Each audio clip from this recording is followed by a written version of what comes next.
Hi there, Steve Arterburn here. Thanks for joining me going deeper.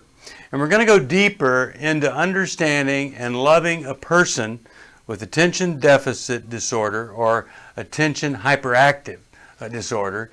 ADHD, ADD, we're talking about a disorder that I experience every single day of my life. And it's part of the Understanding and Loving a Person with series. We have that book, and you can get that at 1-800-NEW-LIFE or newlife.com. Well, what are we talking about here? We are talking about a disorder of the executive thinking functions. Now, what are executive thinking functions? Well, it's hard to prioritize things. Where it might come naturally for other people, very tough for us. Decision making, very, very difficult. Easy for other people. Organization, whoa, it's really, really tough. And I'll talk more about that in a minute. Time management and knowing what to do, but having a difficult time executing it. Now, there are many pluses to this here little disorder. You can be very creative. We score very high on inventions, entrepreneurship, creativity, scientific discovery, all over history. People with ADD, ADHD have had this, experienced it, and they've benefited from it. Here's some things you would see if a person had this. And I was watching a television show in my adult years, and everything they said, it was me. And so I didn't freak out because of the diagnosis. I was excited that I had something that other people knew about, and there was a treatment for it. And so I've been having it treated in different ways for quite some time, decades. So short attention span, that's a given. Unable to focus on something for very long. Restlessness, easily distracted. The old joke, squirrel, really does apply. Difficulty focusing, absent-mindedness, and forgetfulness. The brain's just firing all over the place. Depression is another sign. Learning disability could have been assigned to this person. When I was young, the teachers would say, your pen is writing faster than your brain. Actually, it was reversed. Your brain is going faster than your pen. And so I'd write, but I'd leave out sections of a sentence because my brain had already gone on by the time I finished a word. And then very discouraged, decreased lifestyle skills. Because of our distraction, it's kind of hard for us to read folks' facial expressions. Discernment is kind of tough. And procrastination is at the top of the list. And so when I think about the negatives that I have, I most likely in my adult years would have been fired from a lot of jobs that I could have taken. But I ended up with jobs where I was free and I had PR, marketing, things like that. Studied counseling, not good at that. First person that I ever dealt with, the professors were looking through the two-way mirror.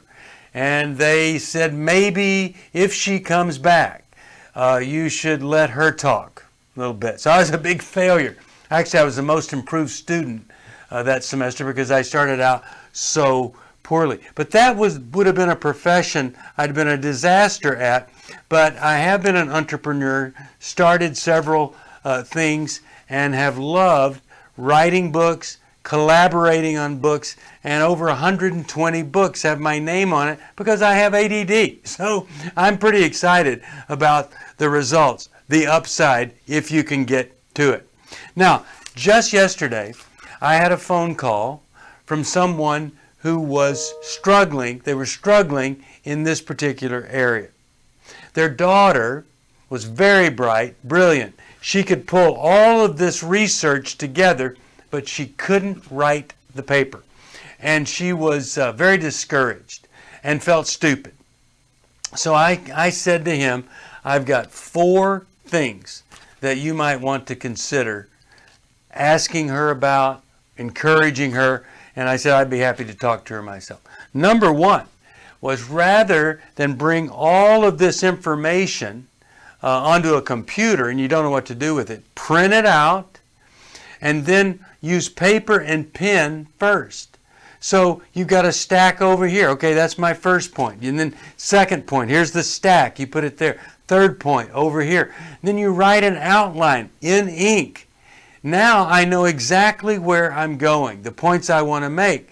That's how you organize all of the different things that have been collected. But you start with the concrete paper and pen versus the computer. Second thing, I said have her talk versus write. Most computers today have an app or a function of you can just talk and it will type what you say, then you go back and edit it. So if she's better at talking, and most of us with ADD are, than writing, unless we're in a hyper-focused stage where we can hammer out the writing because we can be hyper-focused. But anyway, I wanted her to think about whether she's better at writing or better at talking. So it's an organization problem when you can't get all the facts into book form. That's why a lot of people say, I'd love to write a book. What they really mean is, I would love to have written a book and be done with it. But the organization becomes a problem. So I was saying to her, talk versus write after you've organized with pen and paper. Third thing was get a coach who helps you with organizing and helps you with a specific project like a paper. The coach helps you organize it into a beginning, 3 points in the middle, and an end. Is a pretty successful structure for writing a paper or writing a book. Except when it's a book, you go from 3 points to 10 or 20 chapters in the book. And then I said this, medication is vital. She was going to see a general practitioner. Many of them are good at this, but I've always gone to a psychiatrist who specializes in medication, knows the newest stuff, whether it works or not. And I remember this one drug came out, and this psychiatrist that I was going to said, I said, what about trying that? He said, I have not seen one single patient be successful with it. That's what I want to be with. I want to be the person that knows the most, is prescribing the most, and can help me the best with the least amount of medication that I need. So I said, she needs medication, the proper medication from a psychiatrist. And then I said, now the Ultra 4.1 suggestion is go into the Amen Clinic and get the workup done, if you can afford it. And I believe that they could. I had that done. And that's where he helped me understand the attention deficit disorder, the type that I had, but also that I didn't have the proper blood flow in my brain and I needed to do something about it. And so I started doing something about it, and I'm glad that I did. So there were just 4 things that I talked about off the top of my head that I knew had a good chance of working for his daughter, and he was quite grateful. So let me tell you some things. I'll give you 6 things that you could do working with a child, spouse, brother, sister. First of all, learn about the problem. Don't assume you know everything about it. When this person gets stuck, it's not because they're lazy. It's not an excuse to get medication, not in most cases. They need to know that they can succeed, and they also need to know that not everybody has the hyperactivity part of the ADHD. They just may be ADD. Okay? So you want to learn all that you can from going online. I mean, there are 10 things here, there. Get the book, Understanding and Loving a Person with Attention Deficit Disorder. Second thing, listen to the person and try to understand them.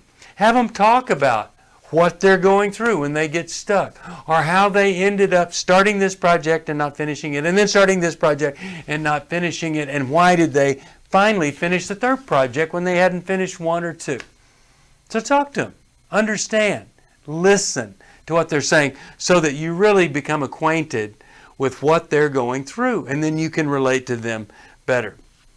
I would say this: assist them in early medication, the least amount of medication that produces the maximum result.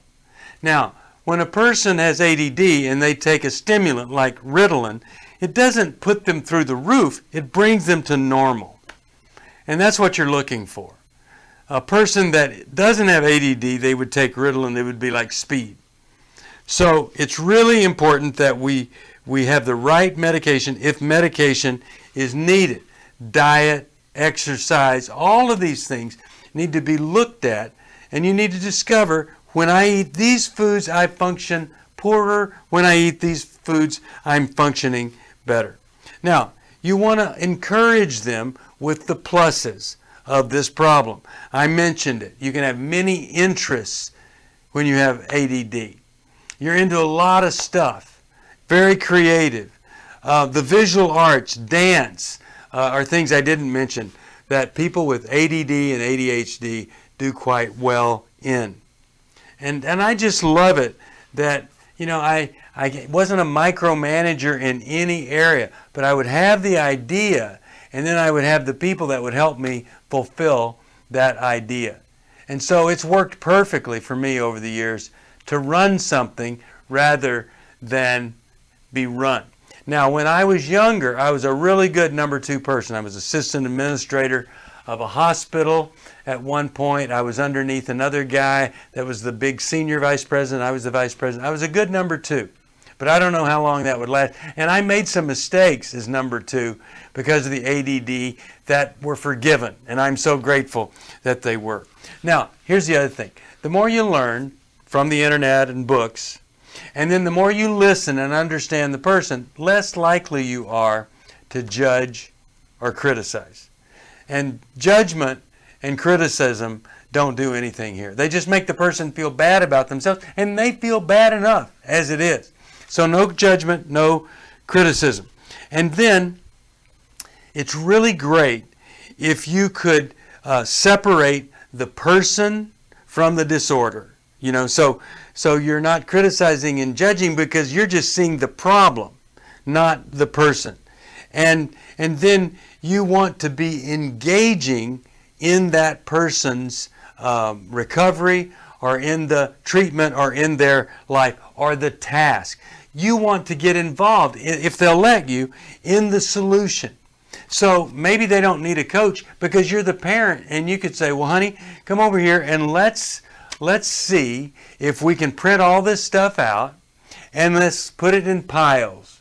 And then once we've got our piles, let's pile them all up. You start at the top, and then you get the paper done. And we'll write it out, what's coming next, which pile comes next, and you'll have a roadmap. That's what we call engaging in the solution, rather than criticizing the person for having a trouble.